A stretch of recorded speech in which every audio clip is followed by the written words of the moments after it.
और एक आखिरी बात ये भी कि भाई एक तो मेहनत करें, दूसरी बात ये कि पाकिस्तान के बारे में जो मनफी सोच फैलाई जा रही है वो ख़त्म करें आप।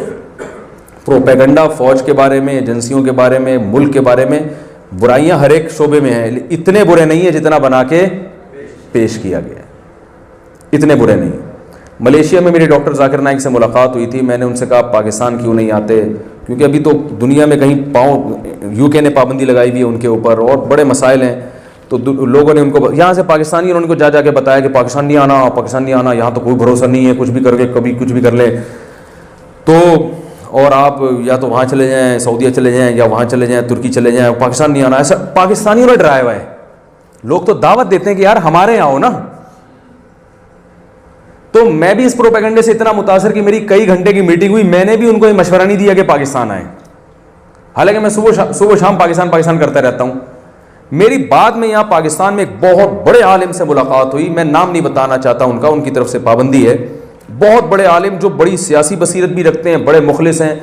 उन्होंने कहा भाई डॉक्टर साहब से मुलाकात हो तो उनको बताओ कि पाकिस्तान के अलावा कहीं ना जाना। जितनी आज़ादी आपको पाकिस्तान में मिलेगी, जितनी इज्जत आपको पाकिस्तान में मिलेगी, दुनिया में कहीं भी नहीं मिलेगी।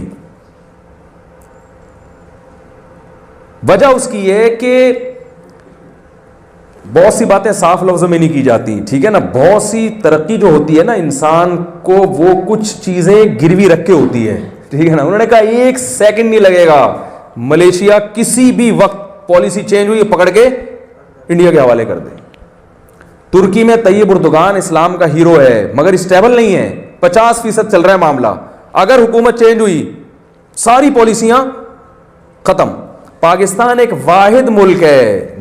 देखें अभी डॉक्टर साहब ने मलेशिया में उनको आजादी मिली, उन्होंने एक तकरीर की है, हल्का सा लफ्ज कोई दाएं बाएं हुआ है, दोबारा बयान पे पाबंदी लग गई। पाकिस्तान में ऐसा होता है, यार हम मिंबर पे बैठ के वजीर आजम को बुरा वाला कह रहे होते हैं, मिंबर पे बैठ के फौज को बुरा वाला कह रहे होते हैं। आजादी है। एक अरब आए सऊदी अरब से, मेरा बयान सुना, कहते हैं वल्लाहि अंतुम खुलिक़तुम फिल हुर्रिया, खुदा की कसम तुम लोग आजाद हो, हम आजाद नहीं है। तो ये इस आजादी का गलत फायदा भी उठाया जाता है, लेकिन सही फायदा भी तो उठाया जा सकता है ना। मैं मानता हूं कि इस आजादी का बड़ा नाजायज फायदा भी उठाया जा रहा है, इससे मुआशरे में जराइम भी प्रोमोट हो रहे हैं, लेकिन इस आजादी का डॉक्टर जाकिर नाइक तो गलत फायदा नहीं उठाएंगे ना।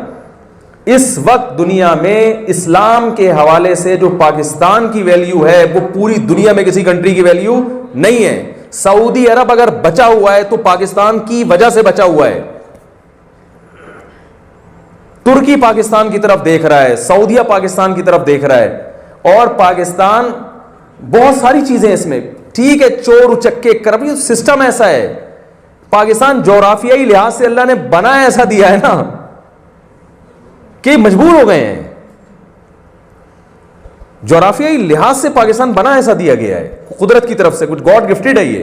जाहिर है इस्लाम को अल्लाह ने बाकी रखना है ना, तो इसलिए इसमें इतनी मायूसी की जो है ना, क्योंकि जो भी आप सलाहियत वाले लोग हैं वो कहते हैं पाकिस्तान को तो कुछ देना ही नहीं हमने, ये तो चोर हैं, ये तो फलाने हैं। भाई पाकिस्तान के लिए आप बहुत कुछ कर सकते हैं, और आप करेंगे तो इसका इंसानियत को बहुत इंशाअल्लाह फायदा होगा।